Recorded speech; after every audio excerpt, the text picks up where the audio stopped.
Think writing has been one thing that has seen me through so many things in life. So often we miss so many things because we are not familiar with what they really are, or we don't care, right? We get to separate life, like break it down, like we have compartments which we do not want God to reach. He says to me, marriage is so beautiful, but my fear with your generation is that you enter marriage knowing what you can take and what you can't take. A genuine self-introspection, and I realized that, there are certain truths that that I feel like I can't take it when someone does this. And I think just as I was meditating and reflecting on that, the Holy Spirit says to me, the enemy will always attack you with what you can't take. One thing that always resonates with me is that we will not run away from the presence of problems in life. And secondly, the fact that thoughts are powerful. You really are what you think, like really and practically. Based on what you just shared.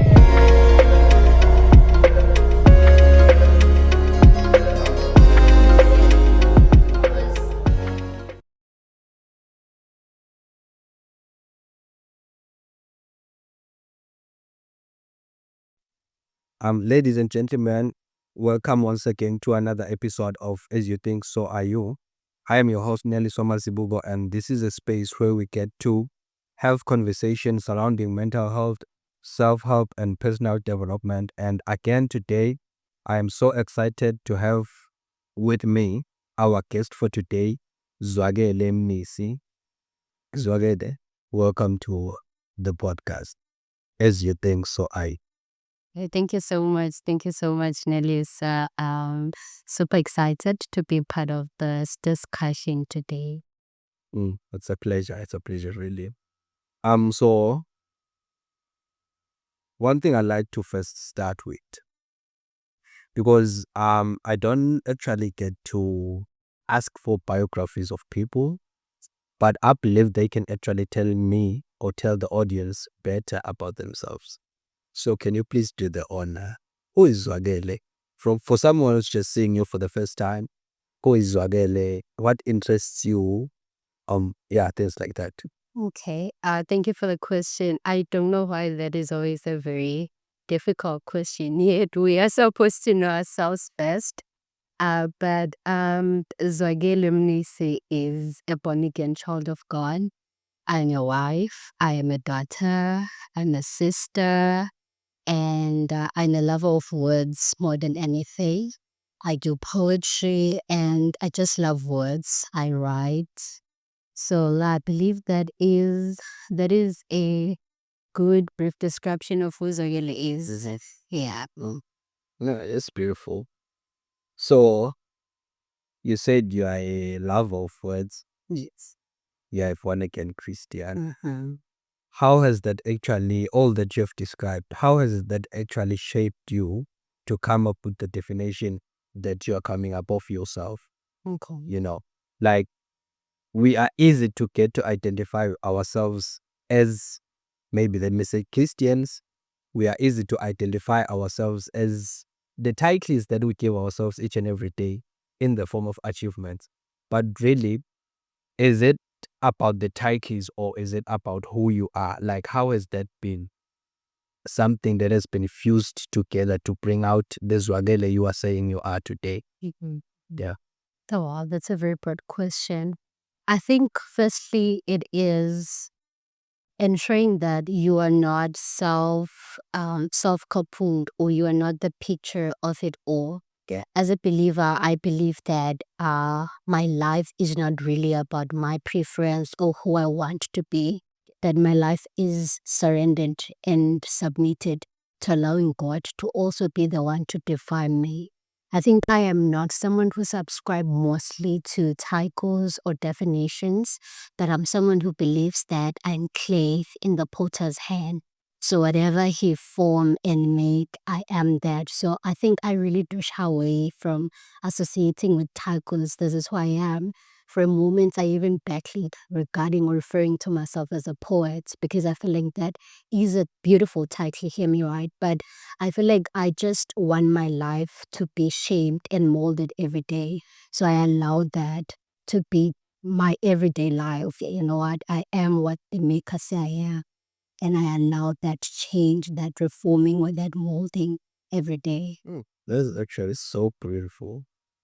That's so beautiful. Because I think most of the times we get to confine ourselves to what we think we actually are. But really appreciate your approach in the sense that you say it is not about what I think, but what the maker says I am. And how has faith actually played a role in that? In actually in your everyday life, in every encounter you have with people, with your life in general, and with yourself, because everything starts with us as individuals. And you said when I asked about you, you said it is actually a difficult question to actually define myself. Yeah. So how has faith actually played a role in actually bringing about that? Okay. Yeah. Okay, I think faith is literally the center of who I am, just holistically. Just a quick background. I grew up with a lot of esteem issues, and I think it is easy not to know who you are. Like it is different to say I am open to being defined or molded every day, but that doesn't necessarily mean that I do not know who I am. You know, I think faith has been the base and the foundation I stand on, so much so that I don't move as the wind go. I know where I stand. So faith for me has been that you know who you are, you know where you stand. You don't necessarily go to where the wind goes. So I'll say faith has just been that driving force and that one thing that every day reminds you that this is who you are, this is what you can do because of whom you believe is for you. So I think that will probably answer the question. I'm not sure if I've touched base to everything yeah, asking, but yeah. That is beautiful. And so for someone who says, I want to have that faith, Mhm. um, I've dealt maybe, let's say, with the esteem issues which you are talking about.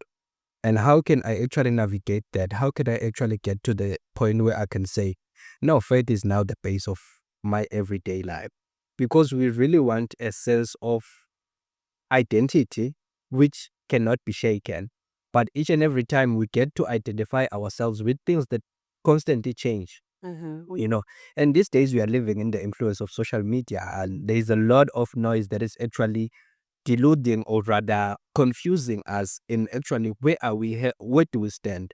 And you said faith is actually the basis of your life. So how can I get to the point where I can say now faith is now the basis of my life? Like maybe you can take me through that, how it actually went through that with you, because I think you really didn't get to say you really didn't get to wake up one day and say no, now I'm a faith-based person, but it actually was a journey that led to that. Yeah, Yeah. yeah. Okay, so one of the poems I wrote years back, I think I was in high school. I don't remember the title, but I remember the first few lines. I probably won't remember them word to word. But it said, while my heart was bleeding, society was breathing fresh breezes, making jokes about my complexion. I'm not too sure of the words, but I remember I was writing now on the basis of feeling inferior. And so the poem was firstly just about the pain, you know, the pain of being mocked because you're probably too dark or you are too skinny, just like so many things that came with it. So that was the focus of the poem. And I remember some time again, I was really bothered by it because it kind of it becomes a tag that you can't escape from. You end up in a way embracing it. Yet you do not really want to, but because like I mean everyone is saying that. So you just find yourself consciously or not embracing and living there. So I remember this one time I was just sitting, and I think and I believe it was the voice of the Holy Spirit that reminded me of the same poem. And I went back to read it. But now I noted that I'm not done with this poem. So there was a turn in the poem. I started writing, forget about our society's definition. I am a daughter of a king. Started writing now, contrary to the fact that, you know what, this definition has been laid. But no, man, there's also a definition that I have you tapped into. So I think for me, firstly, it is genuinely understanding that a surrendered life is allowing God to be part of all those broken pieces, all those uncomfortable parts of you, and allowing Him to be your comfort. I think for me, it was just a dark season. And then in that dark season, you know that I am not going to try to pass through this by myself. I won't lie. There was, of course, that season where you are alone in your corner, crying, praying, pray God make a miracle. I've always believed in God, even for the simplest or craziest and funnest miracles. At some point, I was praying, God, make my skin a little bit lighter. You know that you believe that, God is able, make my skin a bit lighter. So I feel like in that uncomfortability, in that corner, I was still postured in understanding that it is God that will see it through. You know what? I'm not okay. I'm not confident. I'm not comfortable. My esteem is low, but I believe that God is my helper. So it is that do not take your brokenness to somewhere else. Take that brokenness, take that low self-esteem to God. The thing is, we try so hard to do it on ourselves. True. I do not believe means that help us probably to boost our esteem or anything of that sort. But I feel like we have this mentality of wanting to go to God complete, full, and well. Yet we are supposed to go to God with that brokenness. So for me, the most important thing will be do not hide the brokenness, do not hide the pain, do not hide the fact that I'm dealing with a loss of esteem. Just go as you are, and God wants to reach you at that point of your need. Yeah. Mm. Feel like I'm preaching. You Yeah. really are. You really are. Oh, this is so beautiful. I'm already taken. So, like, I like the fact that you're coming from a point where it says you do not really have to get everything figured out, but you need to actually take everything as is. Because mostly we really want to impress God. We really want to show up as the perfect beings, which even Him says that we are not perfect, but each day we are trying to be like Christ. Each day we are trying, but we want to actually get to figure everything by ourselves, which really is not something that usually helps. And it actually, at some point, actually damages us more. Because if you try to get together something that you didn't really build, you will mess it up more, you know. And really, really, really like the way you are actually articulating everything, in the sense that you get to surrender, you get to just give God everything. And I see how you are actually articulating it from the poem, the fact that at some point, mm, sorry, what you said, how I was on the poem, like the way you actually firstly wrote it, how you began it, and the clarity that actually came with the second version of the poem. It was not really confined to the societal definitions. Because another thing which I think actually gets to delay us, or actually gets to isolate us, or rather depress us even, is that we really take the definitions that the society gives us of ourselves. We get to forget who we are even, such that whatsoever the society says, it is true.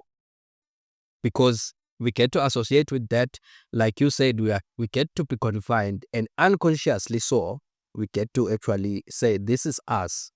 And we now start embracing the things that we are not. Yeah. But they actually become what we define ourselves as. And I like how you are transitioning it to the fact that besides and beyond what the society can say, there's actually someone who knows me better, who can actually get to define me in a way that is not confined to my situations, not confined to what I think, not confined to what the society actually can say I am. And I think that is actually so beautiful. And I think maybe everyone should actually get to embrace that. But it is not easy, I might say. It is not easy. You shared that you actually prayed, you actually got to have moments of isolation where you were actually dealing with the identity thing, the self-esteem. And you were praying to God since you were a believer, maybe from the beginning. Yeah. Or you see. So then there's someone who really wasn't raised in church. Maybe let me just put it like that. Doesn't know the journey of faith. How can then someone actually get to get that and associate it with his or her life? Yeah, okay. Okay. Um, so I think I wouldn't be that much detailed about how someone who's probably not faith-based can go about it, because I think my experience mostly is on the fact that I know for a fact that it was nothing outside my faith, right? But if there's one thing I believe, it is that the table is always set with many decisions.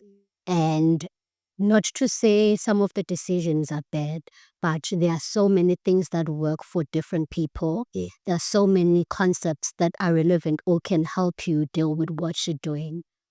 Now, I believe that there's a table that is set that is giving the same solution to a similar problem, I'll say, right? But what you pick from the table is what speaks to you. For example, the church so often love to belittle counseling, right? For many reasons, I won't get maybe into that, but I do believe that counseling is very important when you're dealing with depression and everything. You can go for counseling. I do know that it does help. And also, you can pray depression away. I believe that God can deliver a person from depression completely. Right. Does that mean that counseling is not important? No.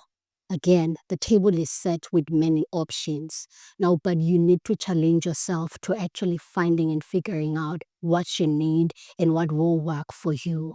I always propose the God option because it has worked for me and I am confident with my life that it works. So if there's one thing that I can guarantee, it is that, you know what, God is for us all and God really does work for everyone. So if you want God to help you with whatever He's willing, just if you come with it to Him. Yeah.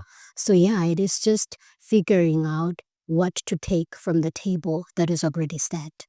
Yeah. So we are fooled in many choices We that are. we actually have to make. We are.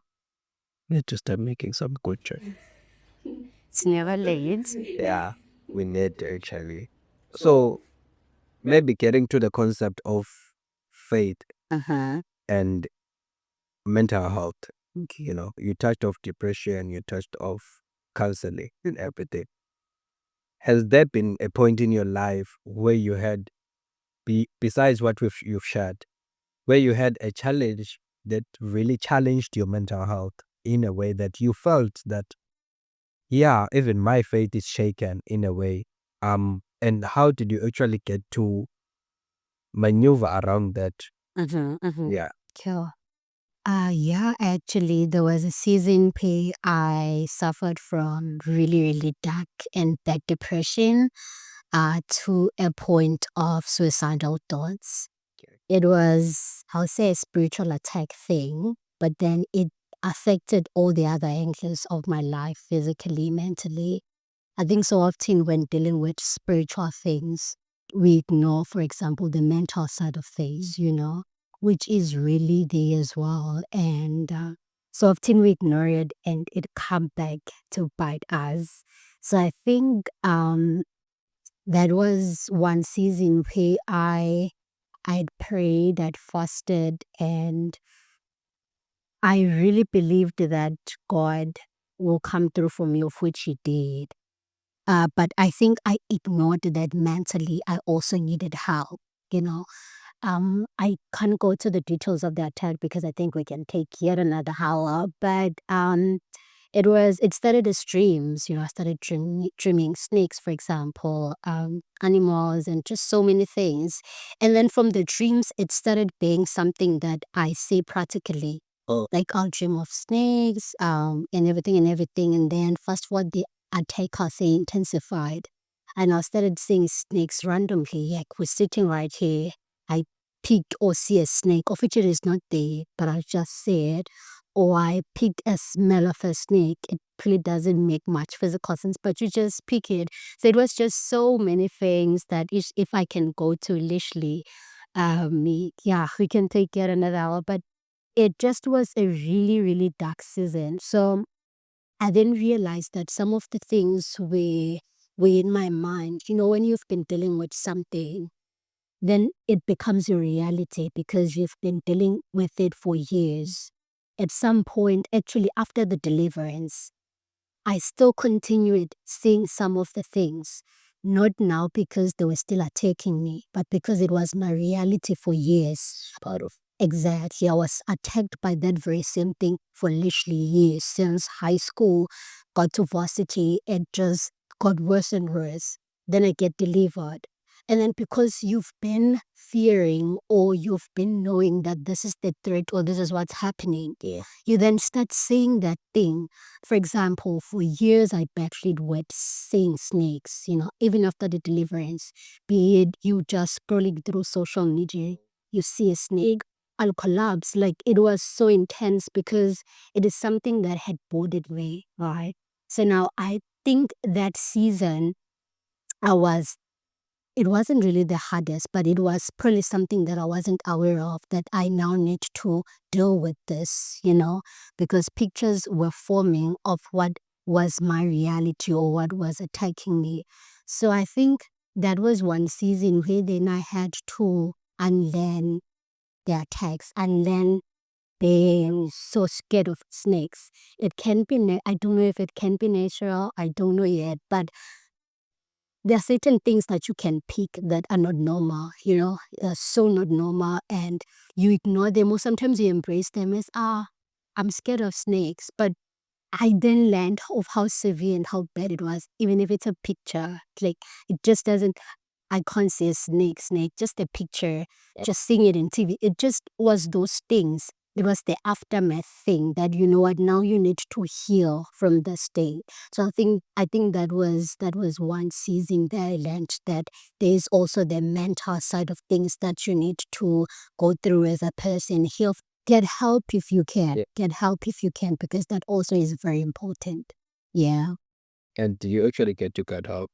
I did actually. I got help during the attacks also because I think that I mentioned that at some point I really had like suicidal thoughts and everything. So I think that was the first time I did get help.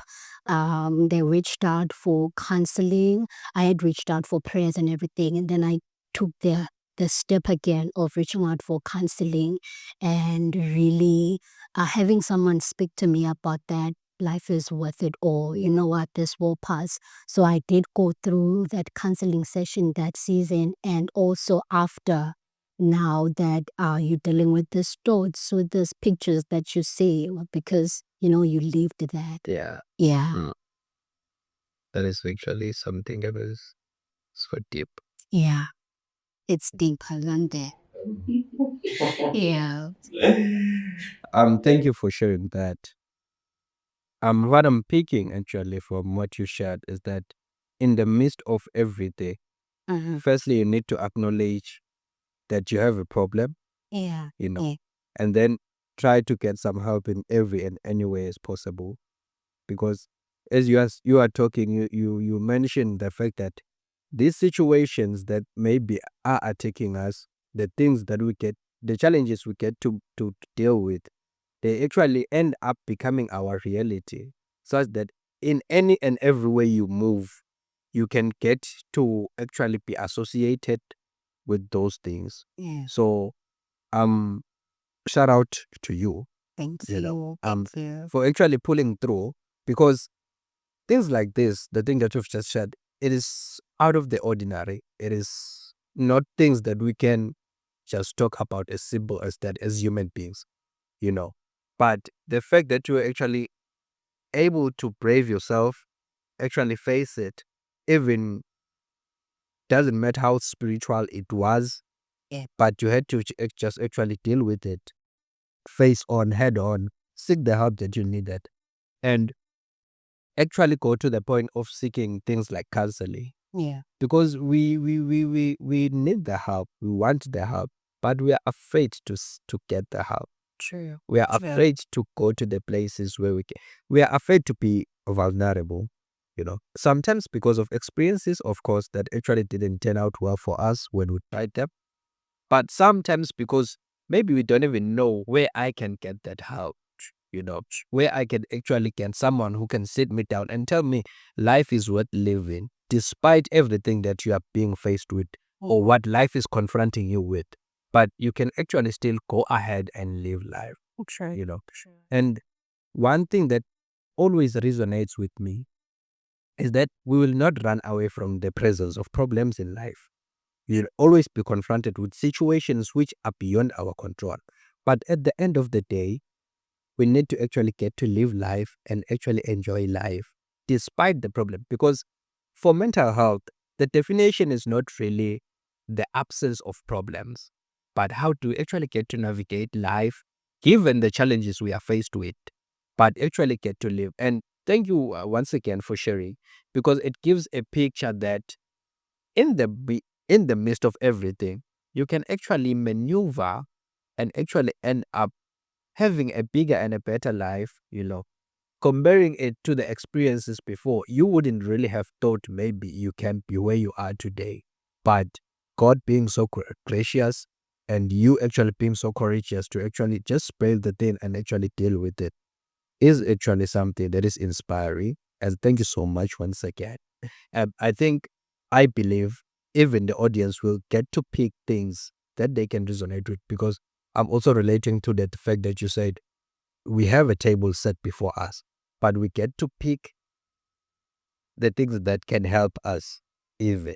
So getting to maybe your writing journey, your poetry journey, which is something that I've actually known you for, and that is the thing I was telling you about that actually resonated with me.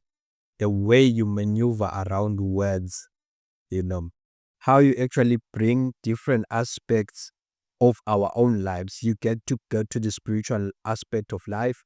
You get to go to the ordinary everyday life, actually bring it together. You get to go to, since you're married, you fuse it in some way beautifully. I think I can relate to the last post you made, red light. Oh, wow. Okay. Like I like the way you fuse your life together in a beautiful way and actually share it with the next person. My husband said, "Please suggest that," and then I did. This it is actually so beautiful because we get to separate life, like break it down, like we have compartments which we do not want God to reach, compartments which we do not want anybody else to reach, but you actually get to fuse it in a way that actually says, no, this is life. And this is so practical. True. This is my everyday life. I'm not trying to show up as something that I'm actually not. And that is what I think I appreciate from actually the writings, your writings. And I've known you as a poet.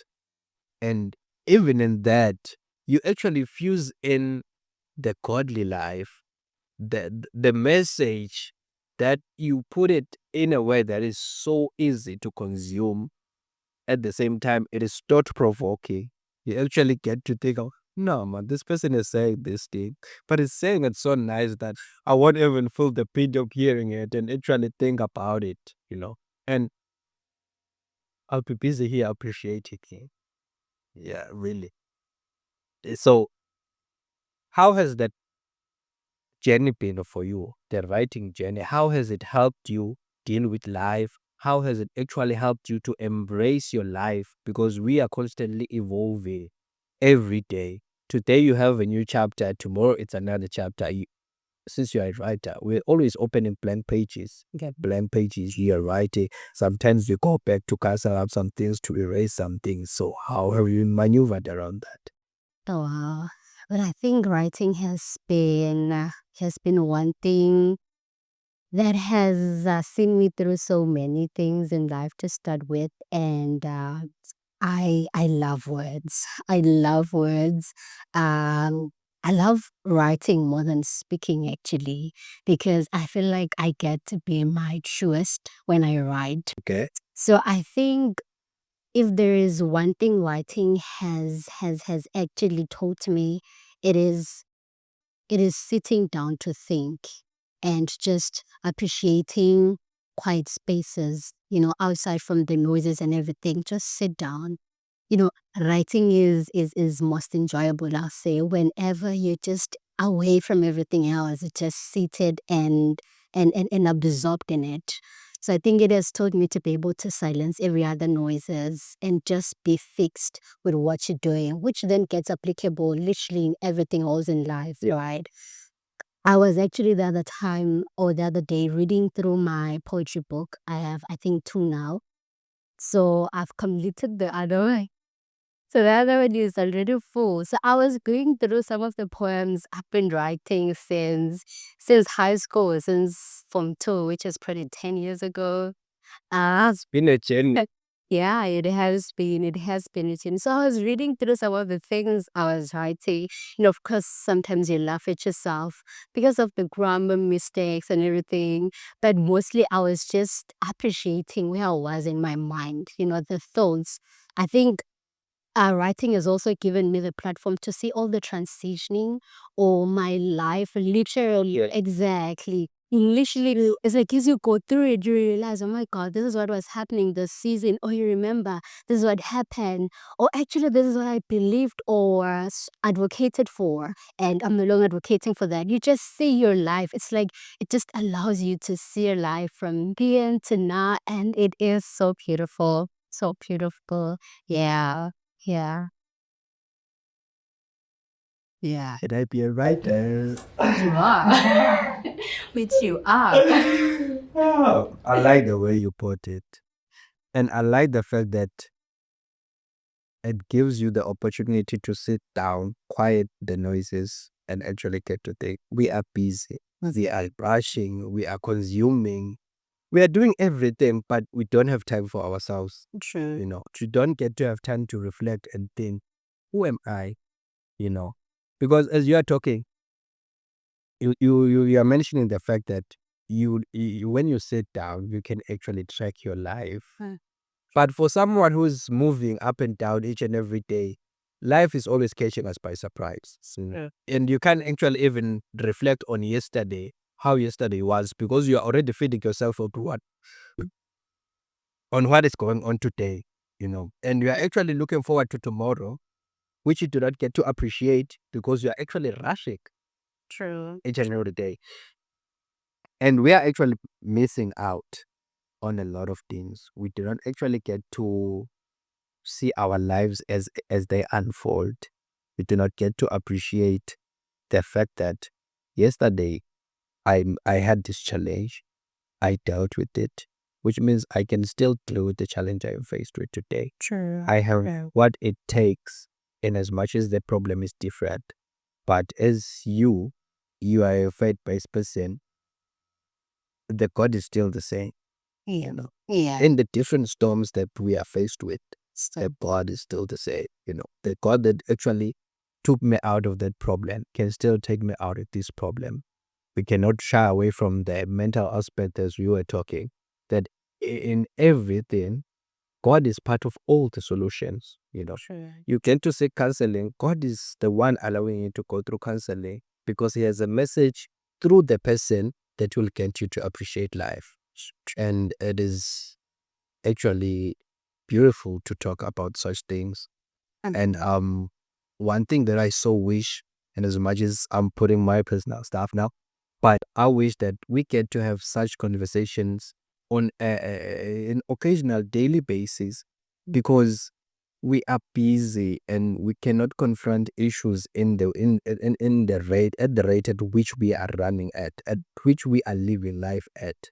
And the writing that you're talking about is actually one part of actually how we can get to deal with life, how we can actually get to address issues of life, how you actually get to call Christians to accountability through your poems, you know. It is so beautiful. It's not even about the godly part only.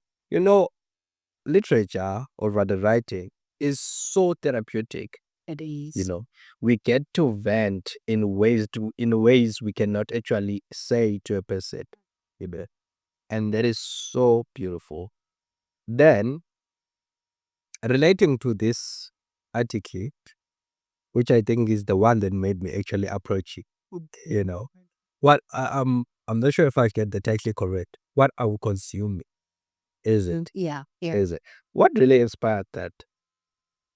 It was it was genuinely noticed. It was like I remember I was in a combi and I saw a road sign. I believe it was the road sign that shows that the traffic lights are ahead. So I saw that and um it felt like I've never seen it before.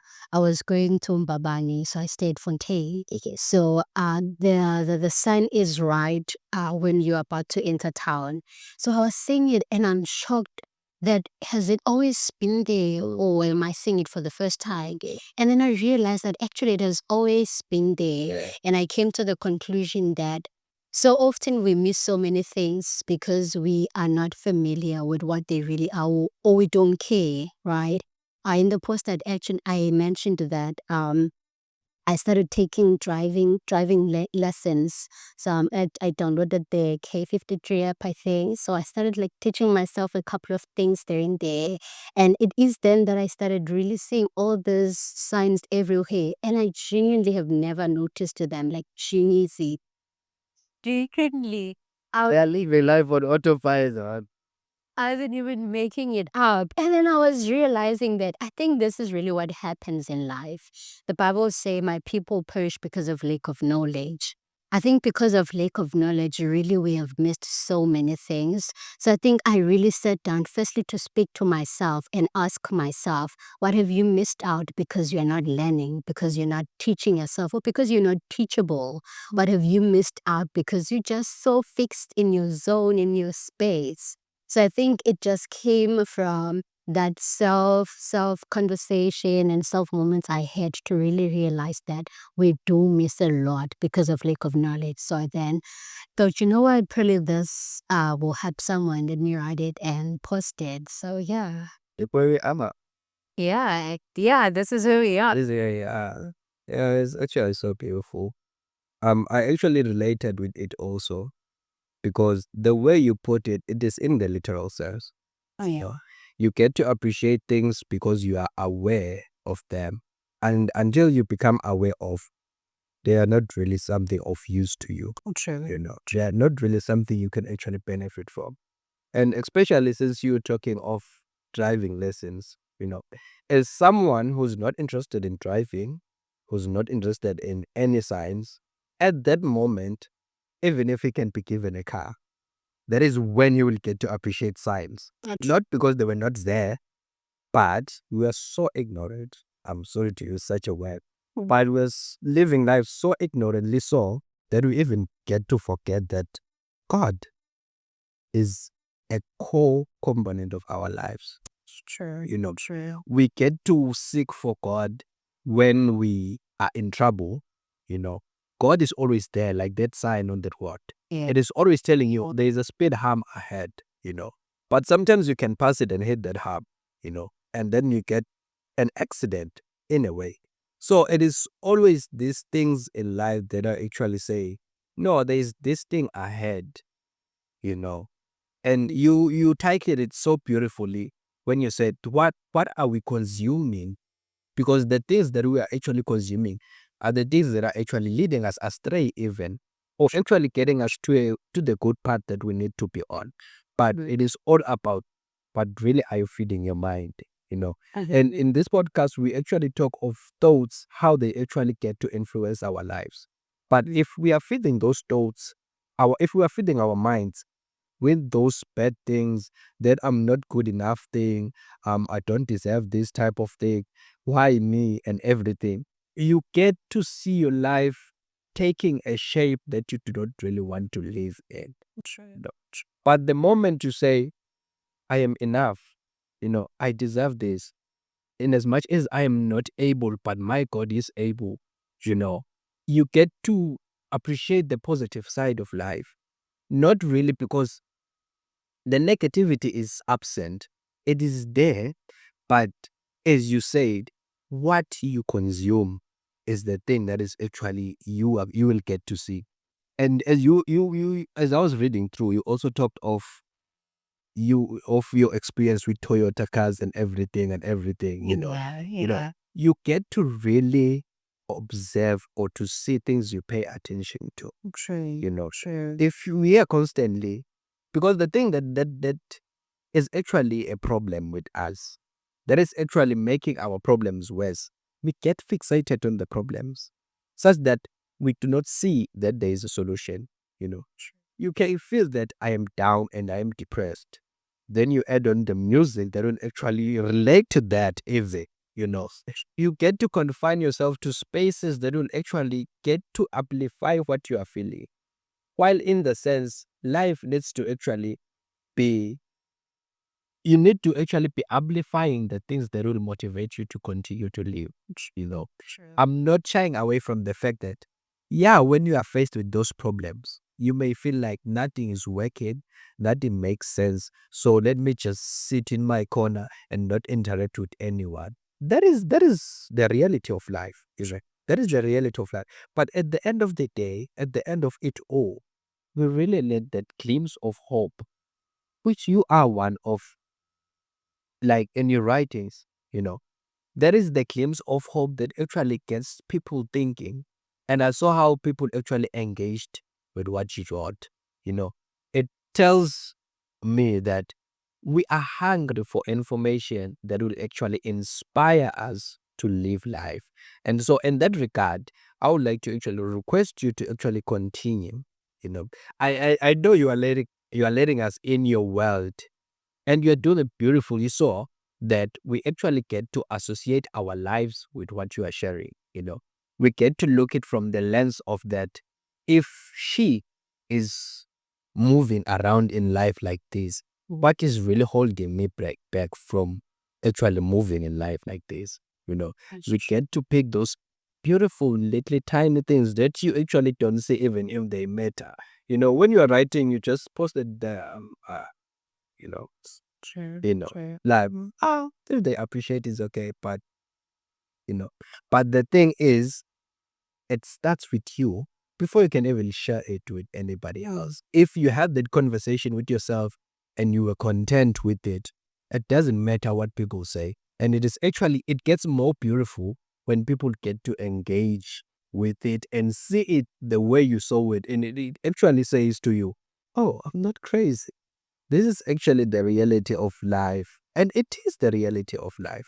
So I really would like to get people to actually get to visit your account. I'm sorry for bringing the traffic, but like, there are things, those little things, those little interactions, they actually get to shine some light on some people's life. And thank you once again for that. Really, really, we appreciate such. Yeah. Really. I appreciate it. I appreciate it actually. I appreciate it a lot. I think just to add on what you're saying, so often we focused on the numbers. I think someone said we are a social media generation or social media people, likes, reactions are what really matters. Yet really it shouldn't be about the crowd you pull, but it is always or should be always upon that one person that could have been inspired about it. Just as you are actually sharing and explaining, I think I'm so challenged to really, I think some of the things that sometimes hold us back is, I'm not sure if people in social media are interested in reading through all this. I do journalism and mass communication, so some of the things you learn in class are social media consumers or users are not interested in reading long things. So you're there thinking, maybe I should just, make 2 lines so that people can read it. And you just want to cut it because you want to ensure that many people read it. Yeah. Yet what if one person read it and really did inspire them? So also I just want to appreciate you for this. I think it is really giving me some mirror to reflect and, to be honest, to say it is not more than anything about the people, about their lives. It is about one person. I'm so glad to know that you actually even read the red light one. That is so great. That is so great. So yeah, thank you. Thank you. Most welcome. Yeah, most welcome. Great. Yeah. Yeah. So can I move to a personal aspect, more personal aspect? Okay. As you approach wrapping, I think wrapping up. You are married. Yes. Congratulations. Thank you very much. Congratulations. Thank you very much. Yes. We are a generation that is actually shying away from that. Really, you're running at a high speed in the opposite direction. You see. And you did it. You are not old. You are young, actually. You are really young. But you actually got to that. What what can you say about that? Without me being specific on anything. Okay. But that experience so far and anything you can share. Because I feel we are being held back by the fact that we are afraid to try other things. It's not really about even trying, but we have commitment issues. We are running away from the accountability that is supposed to be there in our lives. Besides marriage, we do not account for what we do in our lives. So, how are you moving around that? Yeah. About to get married. Let's do, because you're using oh my goodness. One thing is, marriage is amazing. Marriage is beautiful. I believe it is one precious gift from God to man, marriage. It is really, really amazing. My husband usually say, the best decision you can ever make in your life, it is accepting Christ as your Lord and Savior. And the second one, it is marry right. So I think really I stand with that and really believe in it. When I got married, which is last year, December, okay, we started with the engagement. So I think that allows people to see and know that you are planning to get married. So I won't lie, there were so many questions, there was so many negative feedback on it. You are young. Why are you getting married? Explore life and all that. And then I said really to ask myself, what is exploring life? What is enjoying life? How is marriage depriving you of that, right? So I think so often we want to make marriage marriage is serious, but we want to make it the scary environment that takes away your peace or your freedom or your enjoyment. Yet I really believe that marriage actually gives you double of that or more. But we have been made or socialized to believe that marriage is one place where your dreams are shattered. I'll make an example. Before getting married, I'll say I quitted varsity. And then now in marriage, when I quitted varsity, I think it was that season of depression and everything. I really was not ready. So I felt like I don't need this also, and I just should stop. So for I think 2 years, I was home, and then in the second year, I got married. And then now in marriage, I know that I'm supported, I'm loved, I have all the strength, and I know that I can do this. So of which I know I can. So I think just a marriage really makes you, it gives you a platform to be your best with like guaranteed support, someone who wants to spend their life with you is someone that genuinely wishes the best for you. So they are going to push you, they're going to support you, they're going to love you, they're going to support you in all that you make. So I think just marriage has been a blessing, my goodness. If I enter again into the marriage discussion, I'm just going to be so excited and going and on about. I just really, really am loving every part of it. My husband always say, I wish we got married a bit earlier. I'm like, we're young. We're still very young. I was like, yeah, probably just younger, you know? Because really it is so beautiful. And we also believe that there's a blessing that comes with being married. There's just this blessing that really you will see practically and so loud and visible when you get married. Really, I can't get to the so many testimonies or the so many things that God really came through for us. And we really believe that it is the blessing of marriage that opened so many beautiful doors. And so, yeah, do not be afraid of it. It is. I am here saying, go get married. Go get married. And of course, be careful of who you marry because that also can't. But you'll always know. And God always help us to ensure that the people that we want to circle with are the ones that are going to make our life beautiful. Yeah. Shout outs to my husband. I really wanted to say that actually. Because he's really doing a great job, eh? Oh, he is. He is. But I appreciate the fact that it is not really about you only. Like the way you are making it all work together True. for the good of the both of you. Look, it is actually so beautiful. So, all the kids in glamour, of course, that's beautiful. But we can't run away from the fact that there are also challenges that actually come with that, you know. And how have you navigated those? Because we live in the honeymoon phase these days, you know. And once things get weird, we quit. You know, we get to quit because we are not really, I can't say we're not built to hang, but we are so negligent. We are so unaccounting for the things we do, you know. So how do you navigate those challenges while actually preserving the thing that you have together, the blessing of marriage, you know? Because our generation, Shane, how we preach. No, we do. We do actually. I'm just reminded of the season. I think it was sometime this time last year. I was buying a book at I think it was a flea market. And so there's this man, it's Mr. Mabuza. And as I was like going through the books, he saw my ring and he's like, hi Sissy. I'm like, hi Babe. He's like, is that an engagement ring? I'm like, yes, it is. He's like, how old are you? I say, I'm 22 years old. He looks me again. He says, and you're getting married? I say, yes, I am.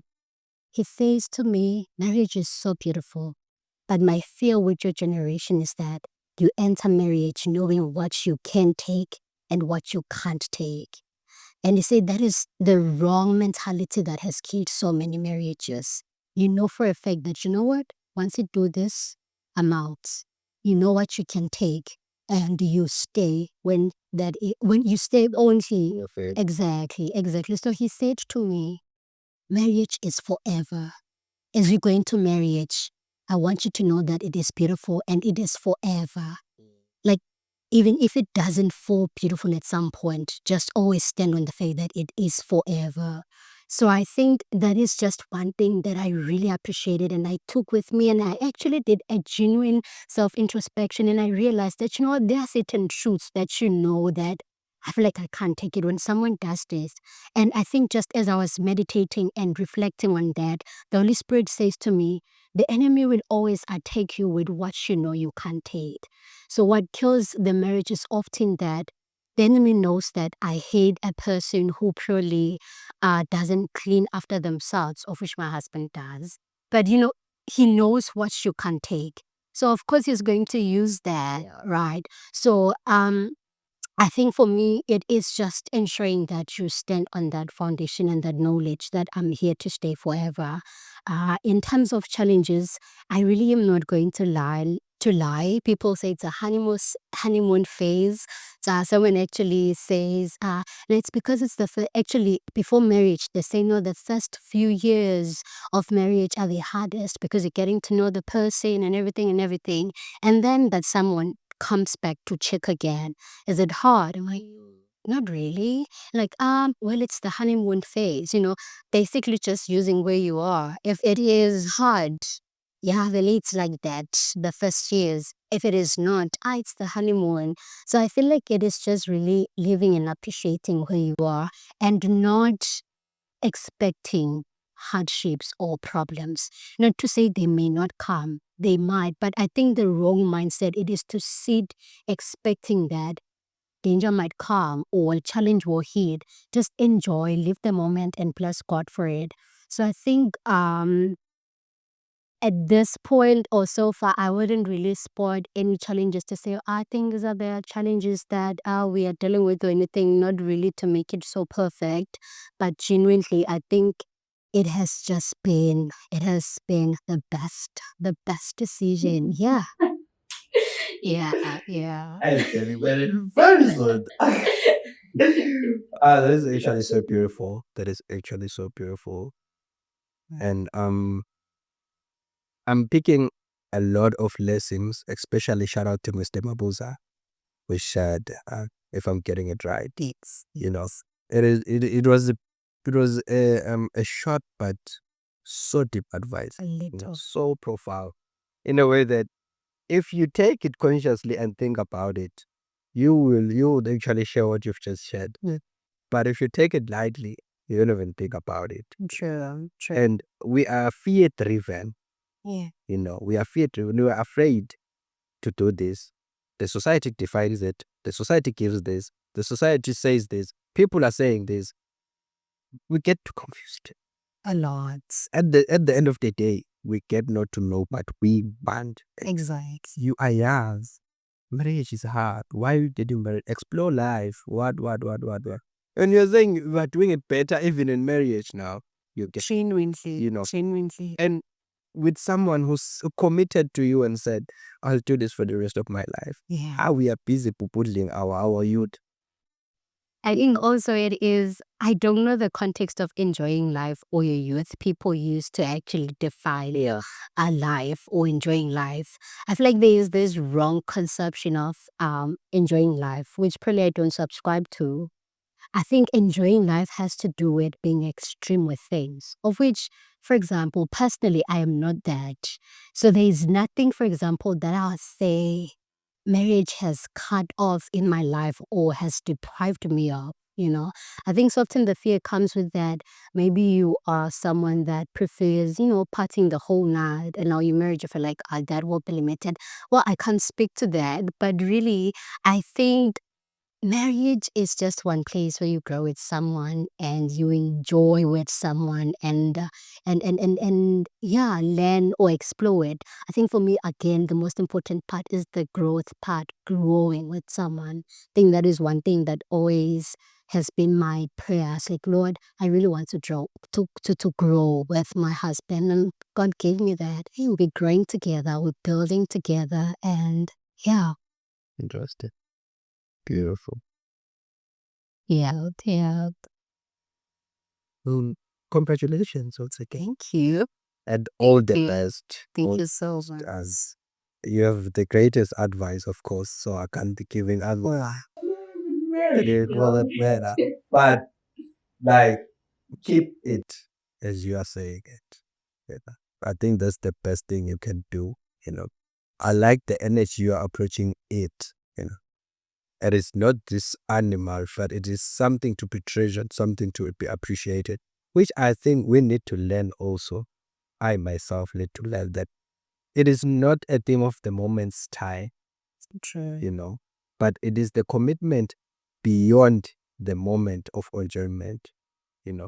And when you get to commit yourself, you will get to enjoy every moment without actually expecting that something will just out of nowhere come to an end.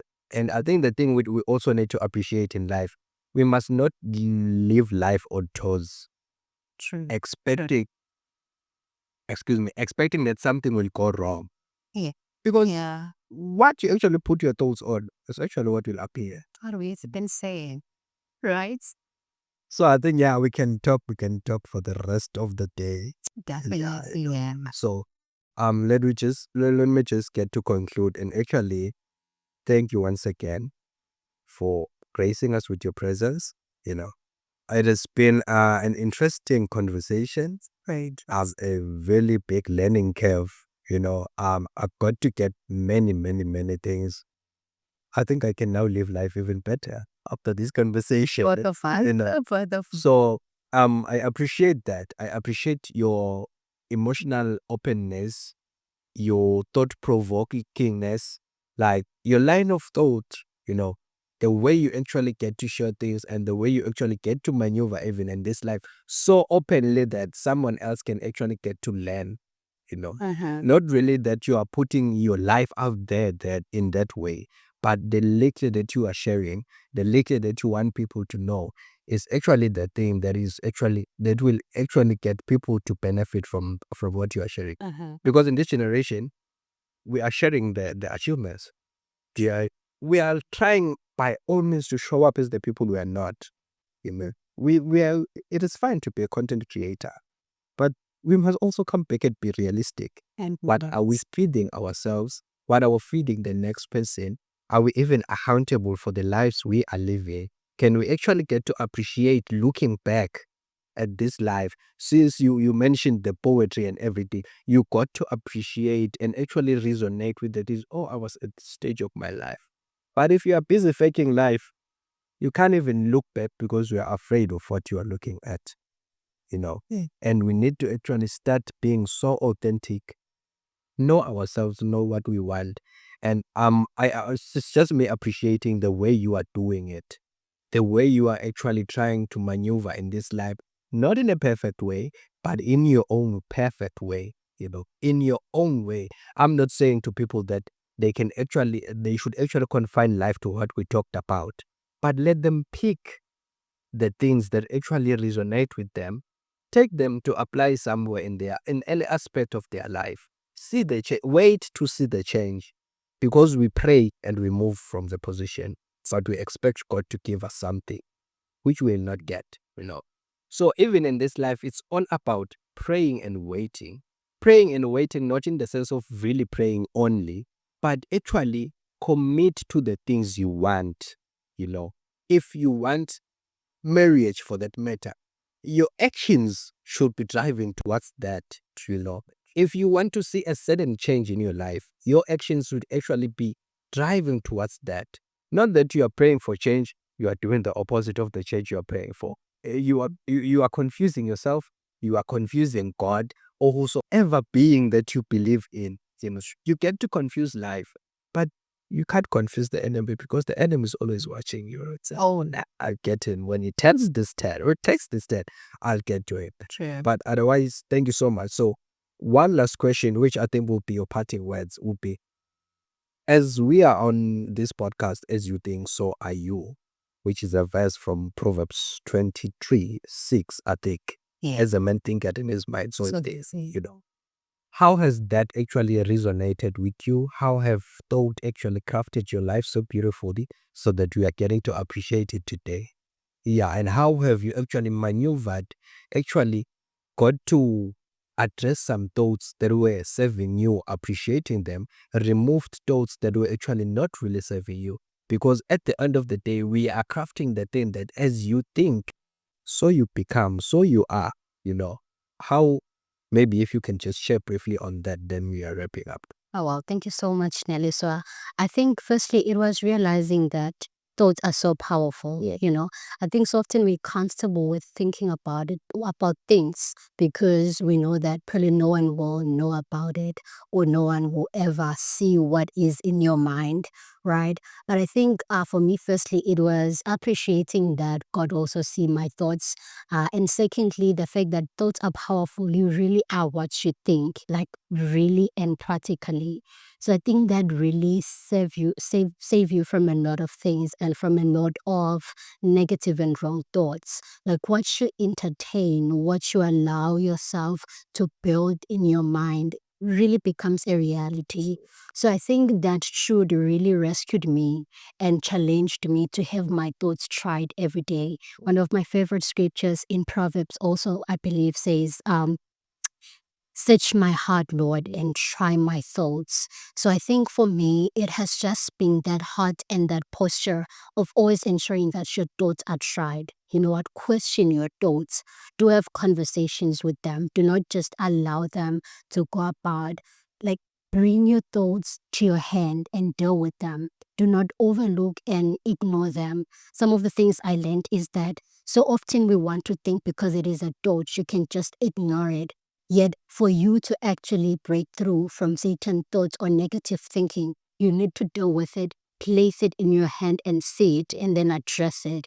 So I think that has just been it for me, ensuring that I try my thoughts, or ensuring that God tries my thought, and you allow him to really search you every day. See, Lord, if there is any wickedful or hateful thought in me, if you find it, please prune it. That honest conversation of realizing that this is a bad thought, substitute it and replace it with what God or with what the word say. I'm a person of the word, so of course when a negative thought comes, I challenge it with the word. But the first important thing is ensuring that you don't ignore it. Yeah. Don't ignore it. Put it in your hand. Deal with it. Address it. Speak to it even. My husband again normally say the best way to disturb your thoughts is speaking. Words are what disturb your thoughts. For a moment, just think about something and then speak. Like the moment you start speaking, that thought is disturbed. So speak. Words has also been that power force. You speak it out. You realize that I'm thinking of this. Speak against that. Like speak. Don't fight it in your mind as you normally do. Don't think it as well. Like how to fight it easy, girl. Exactly. Now you speak it out. So yeah, I think that is it for me. Yeah. You really need to make a plan of getting it back. Oh, wow. Yeah. Thank you so much for sharing. Thank you. Thank you so much. That is so beautifully outlined, and I think really is thought provoking, because we get to confine everything onto our minds. We are thinking about something, we're trying to defeat it. It's the back of the mind. You're busy, busy, busy. You end up not getting it out there because you've defeated yourself in the mind. Even if it's a good idea, you counter eating the mind, it's done. True. And I appreciate the fact that you say counter it in the physical. So speak against it, speak towards it if it's a positive thought. Yeah. And once again, thank you so much, Zwakele, for honoring this invite. I know you would have maybe committed to something else, and I believe that this conversation was not just an ordinary conversation. It really wasn't an ordinary conversation. So I appreciate you so much, and I appreciate the people who are also pouring into your life, your husband, of course, and everyone else who's actually there to support you, to actually mold the beautiful person that you are actually are. I like the fact that when we started talking, we talked of being the clay in the potter's hand, consistently and constantly being remolded in a perfect way that God sees is good for the world. And I think and I believe destined this time for someone in our audience and for someone, actually maybe me even, to actually get some things that they can actually apply in their life at this moment in time, and with all the challenges they are faced with, or at this stage in their lives where they can say, I can also do it because somebody else did it. I can also pick this. I can also get to deal with this and everything around it. So thank you so much once again for that. And thank you so much to our audience for actually joining us today. on having this powerful conversation. I believe, and I want to really believe, that we actually get to pick any and everything that can actually work for us, that we can actually apply in our lives. And once again, shout out to you, Zwakele. And so, lastly, if people want to actually engage with your content, since we've been speaking about your content, yeah, and not. So people might wonder actually, where can I actually get to know Zwakele's, to engage with Zwakele's Swa words? Can I just type now? Yes, please. Get to engage with your words and how you beautifully craft them. So where can they actually? Okay, so I am Zwakele Mnisi, Facebook, Instagram, where I reshare some of the posts that I share in my Instagram page, which is as well words. So that is where I get to share most of my writing and also a bit of poetry. So yeah, it's as well words in Instagram. Oh, Yes, yes. so have you thought of having an official blog? Ah, goodness. I got this question just yesterday. I am still thinking about it. God is saying something to you. He really is. No, he really is. He really is. But I think I'm working on it. I am. Yeah. Looking forward. Wow. Thank you. Thank you so much. Thank you so much, Neliswa. All right. Thank you so much.